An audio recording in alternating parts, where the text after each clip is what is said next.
Welcome to NCN news. కలియుగంలో భక్తులకు మోక్షాన్ని అందించే వైకుంఠ ఉత్తర ద్వార దర్శనం శ్రీ వైష్ణవ ఆలయాల్లో ప్రత్యేకతను సంతరించుకుంది. ప్రతి ఏటా ధనుర్మాస శుక్లపక్ష ఏకాదశిని వైకుంఠ ఏకాదశిగా నిర్వహిస్తారు. ఈ రోజున స్వామి ఉత్తర ద్వారం గుండా భక్తులకు దర్శనం ఇస్తారని పురాణాలు చెబుతున్నాయి. స్వామిని వైకుంఠ ఉత్తర ద్వార దర్శించుకోవడం వల్ల తెలియక చేసిన పాపాలు తొలగిపోయి మోక్షాన్ని అందిస్తారని భక్తులు విశ్వసిస్తారు.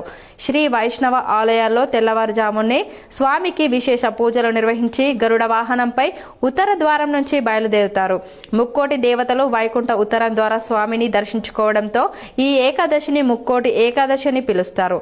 భక్తులను అనుగ్రహించడానికి ఏకాదశి పర్వదినాన్న స్వర్గద్వారం ముక్కోటి మూడోదైన వైకుంఠ ద్వారాలను స్వామి తెరిచి ఉంచుతాడని శాస్త్రం చెబుతుంది. వైష్ణవ ఆలయాల్లో ప్రత్యేక పూజలు. వైకుంఠ ఏకాదశి పర్వదినాన్ని పురస్కరించుకొని శ్రీ వైష్ణవ ఆలయాల్లో ప్రత్యేక పూజలు నిర్వహిస్తారు. సంవత్సరం పొడవునా వచ్చే ఏకాదశిలలో తొలి ఏకాదశి, కార్తీక ఏకాదశి, వైకుంఠ ఏకాదశి, భీష్మ ఏకాదశిని భక్తులు ప్రత్యేకంగా భావిస్తారు. సంవత్సరంలో వచ్చే ప్రత్యేకమైన 4 ఏకాదశిలలో వైకుంఠ ఏకాదశి స్వామి భక్తులకు ఉత్తర ద్వారం గుండా దర్శనం ఇవ్వడం ప్రత్యేకం. స్వామి ఈ రోజున భక్తులను వేకువజామునే దర్శనం ఇవ్వడం విశేషంగా భావిస్తారు. నాడు శ్రీరాముడు ఇహలోక యాత్రను చాలించి వెళ్లిపోయే సమయంలో విభీషణుడికి రాముడు పూజించిన శ్రీరంగనాథుని అందిస్తాడు. శ్రీరంగనాథుడిని విభీషణుడు లంకకు తరలించే సమయంలో అనుకోకుండా శ్రీరంగం ప్రాంతంలో పెట్టడం వల్ల ఆ క్షేత్రం శ్రీరంగనాథ క్షేత్రంగా ప్రసిద్ధిగాంచింది.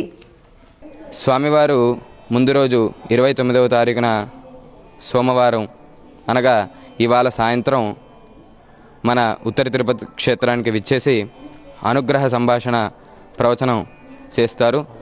అలాగే తర్వాత వైకుంఠ ఏకాదశి రోజు 30వ తారీఖు మంగళవారం మనకి ఉదయం 6 గంటల నుండి శ్రీ భూనీల సమేత శ్రీ వెంకటేశ్వర స్వామివారు ఉత్తర ద్వార దర్శనం నుంచి భక్తులందరికీ కూడా దర్శనమిస్తారు. అధిక సంఖ్యలో వచ్చేసి భక్తులు ఉత్తర ద్వారంలో శ్రీ భూనీల సమేత శ్రీ వెంకటేశ్వర స్వామివారిని దర్శించుకుంటారని కోరుకుంటూ, అలాగే మనకి వైకుంఠ ఏకాదశి సందర్భంగా ఉదయాన్నే 8 గంటల నుండి 11 గంటల వరకు భగవద్గీత పారాయణ చేయడం జరుగుతుంది. అలాగే స్వామివారు ఎంతో విశేషంగా శ్రీచక్ర పూజ చేయడం జరుగుతుంది. ఇది మనకి 11 గంటలకి ప్రారంభమై 12:30 దాకా శ్రీచక్ర పూజ జరుగుతుంది. తర్వాత స్వామివారి అనుగ్రహ సంభాషణ ప్రవచన కార్యక్రమాలు జరుగుతాయి. తర్వాత మళ్ళీ ఈ నెల 29న కామారెడ్డి కలెక్టర్ కార్యాలయంలో రాష్ట్ర స్థాయి సైన్స్ ఫేర్ ఘనంగా నిర్వహించారు. ఈ నెల 29న కామారెడ్డి కలెక్టర్ జిల్లా మెజిస్ట్రేట్ ఆశీష్ సాంగ్వన్ ఆధ్వర్యంలో 7/1/2026 నుండి 9/1/2026 వరకు జరుగు రాష్ట్ర స్థాయి సైన్స్ ఫేర్ ఇన్స్పైర్ అవార్డ్స్ సంబంధించిన జిల్లా స్థాయి సమావేశము నిర్వహించారు. ఈ కార్యక్రమంలో additional collector revenue, police department, medical department, Panchayati Raj department, municipal department సంబంధించినటువంటి జిల్లా స్థాయి అధికారులు పాల్గొనడం జరిగింది. రాష్ట్ర స్థాయి సైన్స్ ఫేర్ ఇన్స్పైర్ అవార్డ్స్ కార్యక్రమాన్ని తప్పనిసరిగా సఫలీకృతం చేయాలని సూచించారు. కార్యక్రమాన్ని విజయవంతం చేయడానికి కావాల్సిన సూచనలు, దిశానిర్దేశము చేశారు. మాక్లూర్ మండలంలోని చిన్నపూర్ గ్రామంలో గల గోశాలలో గోకుల్ గోసేవా సమితి ఆధ్వర్యంలో గోపూజ నిర్వహించారు. మాక్లూర్ మండలంలోని చిన్నపూర్ గ్రామంలో గల గోశాలలో గోకుల్ గోసేవా సమితి ఇందూరు వ్యవస్థాపకుడు తొడుపునూరి రామ్మోహన్ గుప్తా కమిటీ సభ్యులు గోపూజ నిర్వహించారు. గోవులకు 1 క్వింటా ధాన్యం సేవా కార్యక్రమంలో నిర్వహించారు. ఈ కార్యక్రమంలో ప్రధాన కార్యదర్శి తొడుపునూరి శ్రీనివాస్, కోశాధికారి అరవపల్లి బాలశేఖర్, సభ్యులు Madani Sridhar, T Dayakar, G Rajasekhar, CH Ravinder పాల్గొన్నారు. వేల్పూర్ మండలంలోని లక్కోరా ఫంక్షన్ హాల్లో తెలంగాణ ప్రభుత్వ ఆదేశాల మేరకు బాల్కొండ నియోజకవర్గం పాస్టర్స్ అసోసియేషన్ సిసిఓసి అధ్యక్షులు జేమ్స్ గంగారెడ్డి ఆధ్వర్యంలో వేల్పూర్ ఎంఆర్ఓ శ్రీకాంత్ అధికారులు బాల్కొండ నియోజకవర్గం క్రిస్మస్ వేడుకలను ఘనంగా నిర్వహించారు. క్రిస్మస్ వేడుకలకు Jesus help ministries director bishop Adam Benny Narsapur Christmas వేడుకలను ప్రార్థనలతో ప్రారంభించగా cooperative union limited corporation chairman Manala Mohan Reddy ముఖ్య అతిథులుగా పాల్గొన్నారు. బాల్కొండ నియోజకవర్గంలోని 5 మండలాలకు చెందిన పాస్టర్స్ ప్రార్థనలు చేసి క్రిస్మస్ వేడుకలను ఘనంగా నిర్వహించారు. ఈ సందర్భంగా cooperative union limited corporation chairman Manala Mohan Reddy మాట్లాడుతూ తెలంగాణ రాష్ట్రంలోని కాంగ్రెస్ ప్రభుత్వం అన్ని మతాలకు సమాన ప్రాతినిధ్యం ఇస్తుందని, క్రిస్మస్ సందర్భంగా చర్చిలలో క్రైస్తవులు వేడుకలు జరుపుకుంటారని, తెలంగాణలోని ప్రతి నియోజకవర్గంలో ఒకే వేదికగా క్రైస్తవులందరికీ వేడుకలు నిర్వహించాలని నిర్ణయించి ప్రభుత్వం నియోజకవర్గాల వారీగా క్రిస్మస్ వేడుకలు నిర్వహించడం జరుగుతుందని అన్నారు. ఈ నియోజకవర్గ వేడుకలకు ప్రతి సంవత్సరం పాస్టర్లు, దైవజనులు అధిక సంఖ్యలో పాల్గొని ఇంతకంటే ఎక్కువ ఘనంగా క్రిస్మస్ వేడుకలను నిర్ణయించుకోవాలని సూచించారు. వేడుకలకు, చర్చిలకు క్రిస్మస్ కానుకగా ప్రభుత్వం ఆర్థిక సహాయం చేయడం జరిగిందని తెలిపారు. సిసిఓసి అధ్యక్షులు జేమ్స్ గంగారెడ్డి మాట్లాడుతూ తెలంగాణ ప్రభుత్వం అధికారికంగా ఏర్పాటు చేసిన క్రిస్మస్ వేడుకల కొరకు గత 3 రోజుల నుండి ఏర్పాట్లు చేయడం జరిగిందని, ఇందుకు సహకరించిన పాస్టర్లకు, దైవజనులకు ప్రత్యేక కృతజ్ఞతలు అని తెలియజేశారు. పిలవగానే వచ్చిన Narsampet Jesus help ministries director bishop Adam Benny ప్రత్యేక ధన్యవాదాలు అని తెలియజేశారు. పిలవగానే వచ్చిన 5 మండలాల మార్కెట్ కమిటీ చైర్మన్లకు, వైస్ చైర్మన్లకు, వివిధ గ్రామాల సర్పంచ్లకు, ఉప సర్పంచ్లకు, ప్రజాప్రతినిధులకు, వివిధ మండలాల తహసీల్దార్లకు, అధికారులకు ప్రత్యేక కృతజ్ఞతలు అని తెలియజేశారు. వివిధ మండలాల మార్కెట్ కమిటీ చైర్మన్లు, ప్రజాప్రతినిధులు మాట్లాడుతూ క్రిస్మస్ వేడుకలకు వచ్చిన దైవజనులకు క్రిస్మస్ శుభాకాంక్షలు తెలియజేశారు. ఈ కార్యక్రమంలో 5 మండలాలకు చెందిన పాస్టర్లు, దైవజనులు, అధికారులు, ప్రజాప్రతినిధులు తదితరులు పాల్గొన్నారు. ఇంతకుముందు సోదరులు చెప్పినట్టు ఎక్కడి చర్చిలో వాళ్ళు, ఎవరింట్లో వాళ్ళు చేసుకునే ఈ కార్యక్రమాన్ని ఒక సామూహికంగా ఒక నియోజకవర్గ స్థాయిలో చేయడం ద్వారా అందరం ఒక దగ్గరికి చేరి ఆనందంగా ఈ క్రిస్మస్ పండుగను చేసుకుంటే మరింత శోభాయమానంగా ఉంటుందనే ఉద్దేశంతో రాష్ట్ర ప్రభుత్వం ఏర్పాటు చేసినటువంటి కార్యక్రమానికి ఇంత పెద్ద మొత్తంలో మీరందరూ వచ్చి ఇక్కడికి ఈ క్రిస్మస్ పండుగను విజయవంతం చేసినందుకు మరొక్కసారి మా కాంగ్రెస్ పార్టీ తరఫున, రాష్ట్ర ప్రభుత్వం తరఫున మీ అందరికి కూడా క్రిస్మస్ శుభాకాంక్షలు, రాబోయే నూతన సంవత్సర శుభాకాంక్షలు. ప్రధానంగా చూసే నాకు తెలిసి single party Congress party. Makloor మండలంలోని మెట్పల్లి గ్రామ సర్పంచ్ పద్మా విజయరావు ప్రమాణ స్వీకారానికి మాజీ జెడ్పీ చైర్మన్ విఠలరావు హాజరై అభినందించారు. మాక్లూర్ మండలంలోని మెట్పల్లి గ్రామ సర్పంచ్గా పద్మా విజయరావు ప్రమాణ స్వీకారం ఘనంగా జరిగింది. ఈ కార్యక్రమానికి ముఖ్య అతిథిగా మాజీ జడ్పీ చైర్మన్ విఠలరావు హాజరై పద్మా విజయరావును అభినందించారు. ఏకగ్రీవంగా ఎన్నికైన పద్మా విజయరావు గ్రామ అభివృద్ధి కోసం పాటుపడాలన్నారు.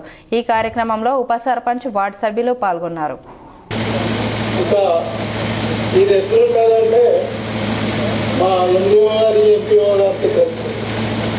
ఐదంచెల సిస్టమ్ ఫస్ట్ ఏంటంటే కేంద్ర ప్రభుత్వం అక్కడ క్యాబినెట్, ప్రధానమంత్రి, మంత్రులు ఉంటారు, కేంద్రంలో ఉంటారు. సెకండ్ ఏంటంటే రాష్ట్ర ప్రభుత్వము, రాష్ట్ర ముఖ్యమంత్రి, మంత్రులు, ఎమ్మెల్యేలు. థర్డ్ వచ్చేసి జిల్లా పరిషత్, ఫోర్త్ వచ్చేసి మండల పరిషత్, ఫిఫ్త్ వచ్చేసి గ్రామ సర్పంచ్ ఏంటంటే జిల్లాకు జడ్పీ చైర్మన్, ప్రథమ పౌరుడు. దిమ్మదుర్తి గ్రామ గౌడ సంఘం ఆధ్వర్యంలో సర్వాయి పాపన్న గౌడ్ విగ్రహ ఆవిష్కరణ ఘనంగా నిర్వహించారు. నిర్మల్ జిల్లా మామడం మండలం దిమ్మదుర్తి గ్రామంలో దిమ్మదుర్తి గ్రామ గౌడ సంఘం ఆధ్వర్యంలో రేణుక ఎల్లమ్మ టెంపుల్ వద్ద సర్దార్ సర్వాయి పాపన్న గౌడ్ విగ్రహ ఆవిష్కరణ కార్యక్రమం జరిగింది. ఈ కార్యక్రమానికి సభాధ్యక్షత రేవెల్లి శ్రీనివాస్ గౌడ్ వహించారు. ఈ కార్యక్రమానికి ముఖ్య అతిథులుగా మేకుదిబ్బ జాతీయ అధ్యక్షులు, తెలంగాణ గౌడ సంఘాల జేఏసీ రాష్ట్ర చైర్మన్ అమరావేణి నర్సాగౌడ్, రాష్ట్ర కార్యదర్శి అనుపురం వెంకటరమణ గౌడ్, రాష్ట్ర నాయకులు పొన్నం సురేందర్ గౌడ్, పడాల రాజేందర్ గౌడ్, తీగల వెంకట్ గౌడ్, కొండ బాలగౌడ్, గ్రామ సర్పంచ్ అల్లెపు లక్ష్మణ్ పాల్గొన్నారు. అమరవేణి నర్సగౌడ్ మాట్లాడుతూ సర్దార్ సర్వాయి పాపన్న గౌడ్ 300 సంవత్సరాల క్రితమే దళిత బహుజనులకు రాజ్యాధికారం కోసం సాయుధ పోరాటం చేసిన యోధుడు పాపన్న అన్నారు. పాపన్న పన్నుల నిరకరణ, రాజ్యహింసకు వ్యతిరేకంగా, అత్యాచారాలకు వ్యతిరేకంగా పోరాడిన మహానీయులు అన్నారు. ఈ దేశంలో మొట్టమొదటిసారి మొఘలు పాలకుల మెడలు వంచి బహుజనులకు రాజ్యాధికారం సాధించిన విప్లవ వీరుడు పాపన్న అన్నారు. పాపన్న పోరాట స్ఫూర్తితో గౌడ కులస్తులు, గీత కార్మికులు, బహుజనులు రాజ్యాధికారం సాధించుకోవాలన్నారు. రాజ్యాధికారం ద్వారానే అన్ని రంగాలలో బహుజనులకు సమన్యాయం జరుగుతుంది అన్నారు. ఈ కార్యక్రమంలో బీఆర్ఎస్ నిర్మల్ ఇన్ఛార్జి కోరోపల్లి రామకిషన్ రెడ్డి, జిల్లా నాయకులు ఎం రామకృష్ణ గౌడ్, యాగండ్ల దశగౌడ్, పిచర శ్రీనివాస్ గౌడ్, గోప నాయకులు మల్కా గౌడ్, నాగుల శ్రీనివాస్ గౌడ్, అయ్యన్న గౌడ్, గణేష్ గౌడ్, జిల్లా నాయకులు Korukoppala Gangagoud, Allakonda Ratnagoud, K Rajeshwar Goud, K Narsagoud, P Kondagoud, Pakala Chandrashekar Goud, Hanmagoud, Naragoud, Gangadhar Goud, K Hanumagoud, Rajeshwar గౌడ్లతో పాటు జిల్లాలోని గౌడ్ కులస్తులు, గీత కార్మికులు పాల్గొన్నారు. వందలాది మంది గౌడ కులస్తులు పాల్గొన్నారు. గ్రామ ఎల్లమ్మ టెంపుల్ ఆవరణలో సర్దార్ సర్వై పాపన్న గౌడ్ విగ్రహావిష్కరణ కార్యక్రమానికి సభాధ్యక్షత వహిస్తున్నటువంటి గౌరవనీయులు పెద్దలు మాజీ సర్పంచ్ గారు రేవెల్లి శ్రీనివాస్ గౌడ్, అట్లాగే పట్టణ లక్ష్మణ్ గౌడ్, ఈ గ్రామ అధ్యక్షులు లక్ష్మణ్ గౌడ్ గారు, అట్లాగే వేదిక పైన ఉన్న పెద్దలందరికీ పేరు పేరున ఇక్కడ కూర్చున్న అక్కలకు, అన్నలకు, గౌడ సోదరులకు. తెలంగాణ యూనివర్సిటీలో ఫుడ్ సేఫ్టీపై అవగాహన కార్యక్రమం ఘనంగా నిర్వహించారు. తెలంగాణ యూనివర్సిటీలో ప్రభుత్వ యూనివర్సిటీ వైస్ ఛాన్సలర్ ఆచార్య టి యాదగిరిరావు ఆదేశాల మేరకు సురక్షితమైన ఆహారంపై అవగాహన కార్యక్రమం నిర్వహించారు. ఈ కార్యక్రమానికి రిజిస్ట్రార్ ఎం యాదగిరి హాజరై ఆయన మాట్లాడుతూ హాస్టల్ సిబ్బంది ఎల్లప్పుడూ హాస్టల్ విద్యార్థులకు పరిశుభ్రమైన ఆహారము అందించడంలో ముందుంటారని నేను భావిస్తున్నాను. హాస్టల్ విద్యార్థుల భవిష్యత్తును దృష్టిలో ఉంచుకొని వారికి పరిశుద్ధమైన నాణ్యమైన సరుకులను అందించాలని మరియు రుచికరమైన ఆహారము అందించగలరని హాస్టల్ సిబ్బందికి సూచించడం జరిగింది. Chief warden professor Ravinder Reddy ముఖ్య అతిథులుగా హాజరయ్యారు. మాట్లాడుతూ హాస్టల్ విద్యార్థులకు శుభ్రమైన రుచికరమైన ఆహారం అందించడం వల్ల విద్యార్థులు ఆరోగ్యంగా ఉంటారని, దీని దృష్టిలో ఉంచుకొని విధులు నిర్వహించాలని సూచించారు. ఫుడ్ సేఫ్టీ ఇన్స్పెక్టర్లు సునీత, నవిత మరియు ట్రైనర్ భావన హాస్టళ్లలో ఆహార తయారీ విధానాలు, పరిశుభ్రత, నిల్వ విధానం, భద్రతా ప్రమాణాలపై అవగాహన కల్పించారు. ఈ సందర్భంగా ఫుడ్ సేఫ్టీ అధికారులు హాస్టళ్లలో విద్యార్థులకు నాణ్యమైన, సురక్షితమైన ఆహారం అందించాల్సిన బాధ్యతపై సిబ్బందికి ఉందని గుర్తు చేశారు. వంటగదుల్లో పనిచేసే సిబ్బంది తప్పనిసరిగా గ్లౌజులు, ఆప్రన్స్ ధరించడం, గోర్లు కత్తిరించుకొని శుభ్రంగా ఉండటం, పురుగులు పడకుండా చూడటం, ఆహారం నిల్వ చేసే విధానం వంటి జాగ్రత్తలు తీసుకోవాలని సూచించారు. ఈ శిక్షణ కార్యక్రమం ద్వారా యూనివర్సిటీ హాస్టళ్లలో ఆహార భద్రత మరింత మెరుగుపడుతుందని నిర్వాహకులు తెలిపారు. ఈ కార్యక్రమంలో వార్డెన్లు doctor Gangakishan, doctor Jyotsna, doctor Kiran Rathod మరియు కేర్ టేకర్లు క్రాంతి కుమార్, దిగంబర్ చవాన్, రమేష్, సుభాన్ రావు మరియు హాస్టల్ సిబ్బంది పాల్గొన్నారు. నగరంలోని వినాయక్ నగర్ లో శ్రీ వీరభద్రస్వామి ఆలయ వార్షికోత్సవ వేడుకలు భక్తి శ్రద్ధలతో నిర్వహించారు. వినాయక్ నగర్ రోడ్ నెంబర్ 3 శ్రీ వీరభద్రస్వామి 12వ వార్షికోత్సవం అత్యంత వైభవంగా నిర్వహించారు. ఇందులో భాగంగా ఈ రోజు ఉదయం నుంచి వేద మంత్రచరణల అర్చకులు ప్రత్యేక పూజ కార్యక్రమాలు నిర్వహించారు. పంచామృత అభిషేకాలు, పుణ్యవచనం, నవగ్రహ పూజ, కలుష పూజ, యజ్ఞ పూర్ణహుతితో అత్యంత వైభవంగా నిర్వహించుకున్నారు. ఈ 12వ వార్షికోత్సవ భాగంలో కాలనీ వాసులు పెద్ద ఎత్తున పాల్గొని విజయవంతం చేశారు. ఆలయ అర్చకులు మాట్లాడుతూ శ్రీ వీరభద్రస్వామి ప్రతి సంవత్సరం వార్షికోత్సవం నిర్వహించుకుంటామని తెలిపారు. స్వామివారి కృపా కటాక్షాలు కాలనీ వాసులు అందరికీ కలగాలని, ఈ సంవత్సరంలో జరిగిన తప్పొప్పులను మన్నించి వచ్చే సంవత్సరానికి స్వాగతం పలుకుతూ అందరికీ ఆరోగ్యాలు కల్పిస్తూ స్వామివారి కృపా కటాక్షాలు ప్రజలందరికీ కలగాలని అన్నారు. స్వామివారిని భక్తుల తరపున కోరారు. అనంతరం భక్తుల సౌకర్యార్థం అన్నదాన కార్యక్రమం ఏర్పాటు చేశారు. ఈ పూజ కార్యక్రమంలో ఆలయ కమిటీ సభ్యులు, కాలనీ వాసులు పెద్ద ఎత్తున పాల్గొన్నారు. మరియు మహారుద్రాభిషేకము, నమక శమక సహిత రుద్రాభిషేకంతో పాటు మహాన్నదానాన్ని కార్యక్రమాన్ని నిర్వహిస్తున్నాము.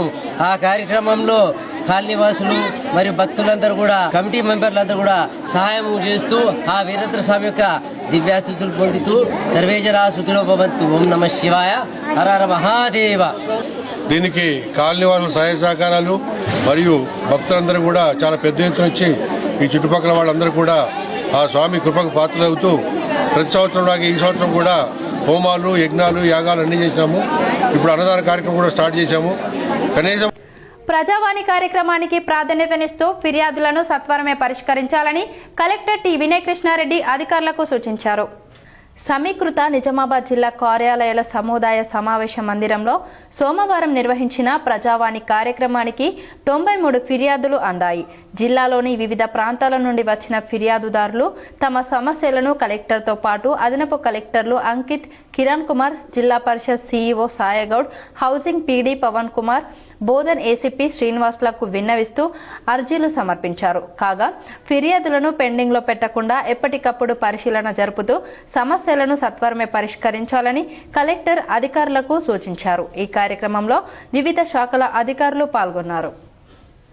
జక్రంపల్లిలో నూతనంగా ఎన్నికైన వార్డు సభ్యులు బోరుబావికి పైప్ లైన్లను అమర్చారు. జక్రంపల్లి మండల కేంద్రంలో ఇటీవల నూతనంగా ఎన్నికైన 6, 7, 8 వార్డులకు చెందినటువంటి బూస శ్రీధర్, జక్కం జ్యోతి మహేందర్, కానూరి సౌమ్య శ్రీనివాస్ వారి కాలంలో త్రాగునీటి ఎద్దడి చాలా రోజుల నుంచి ఉన్నందున పురాతన బోరుబావిలో వారి సొంత డబ్బులతో పంపు మోటార్ను, పైప్ లైన్ను తీసుకొచ్చి అమర్చడం జరిగింది. కాలనీ వాసులకు ఇచ్చిన మాట ప్రకారం వారి సొంత నిధులతో తాగునీటి సౌకర్యం కల్పించినందుకు కాలనీ వాసులు వారిని అభినందించారు. రాబోయే రోజులలో కాలంలో అనేక సౌకర్యాలు కూడా కల్పిస్తామని ఈ సందర్భంగా వారు తెలిపారు. జక్రంపల్లి మండల పరిధిలోని మనోహరాబాద్లో నూతనంగా ఎన్నికైన సర్పంచ్లను పూర్వ విద్యార్థులు ఘనంగా సన్మానించారు. మనోహరాబాద్ గ్రామంలో నూతనంగా ఏకగ్రీవంగా ఎన్నికైన సర్పంచ్ అల్లూరి లక్ష్మీ నరసింహారెడ్డిని 1985 10వ తరగతికి చెందిన బ్యాచ్ క్లాస్మేట్లు చింతలూరు, కలిగోట్, పడకల్, మనోహరాబాద్ గ్రామాలకు చెందిన మిత్ర బృందం ఘనంగా సన్మానించారు. ఈ సందర్భంగా సర్పంచ్ లింగారెడ్డి మాట్లాడుతూ గ్రామస్తులు నా మీద నమ్మకంతో గ్రామ సర్పంచ్గా ఎన్నిక చేసిన అన్ని కుల సంఘాలకు, యువజన సంఘాలకు, గ్రామ విడిసి సభ్యులకు, యువజన సంఘాల సభ్యులకు, మహిళా సోదరిమణులకు, రైతు సోదరులకు ప్రత్యేక అభినందనలు తెలిపారు. రాబోయే 5 సంవత్సరాలలో గ్రామాన్ని అన్ని విధాలుగా అందరి సహకారంతో ముందుకు తీసుకెళ్లి అభివృద్ధి చేస్తానని తెలిపారు. మా గ్రామంలో ఏ కార్యక్రమం చేసినా K6 ఛానల్ వారు గతంలో నుండి ప్రత్యేక కార్యక్రమాలు చేపడుతూ ప్రజలకు చూపిస్తున్నందుకు వారికి కూడా ప్రత్యేక వందనాలు తెలిపారు. ఎటు సన్మాన కార్యక్రమానికి కర్ణాటకలోని గుల్బర్గా ప్రాంతంలో స్థిరపడినటువంటి మిత్రులు నరసింహారెడ్డితో పాటు మాజీ సర్పంచ్ పాటుకూరి తిరుపతి రెడ్డి, ఆయా ప్రాంతాలలో స్థిరపడినటువంటి మిత్ర బృందం, గ్రామస్తులు తదితరులు పాల్గొన్నారు. ఎన్నికైనందుకు ఎన్నికైనందుకు మా క్లాస్మేట్స్ అంతా 85-86 బ్యాచ్ సన్మానించడానికి వచ్చినారు కాబట్టి ఆ సందర్భంగా వాళ్ళకు ధన్యవాదాలు తెలుపుతూ మా గ్రామాన్ని అభివృద్ధి కొరకు పాటుపడుతూ ఫస్ట్ మా సంఘాల వైజ్గా అన్ని సంఘాలు కలిసి మమ్మల్ని భార్యాభర్తల్ని యూనియన్మస్గా ఎన్నుకున్నందుకు ధన్యవాదాలు పేరు పేరున మా విలేజ్ అన్ని సంఘాలకు. ఈ వార్తలు ఇంతటితో సమాప్తం. తిరిగి ప్రసారమయ్యే వార్తల్లో మళ్ళీ కలుద్దాం. అంతవరకు చూస్తూనే ఉండండి మీ NCN న్యూస్.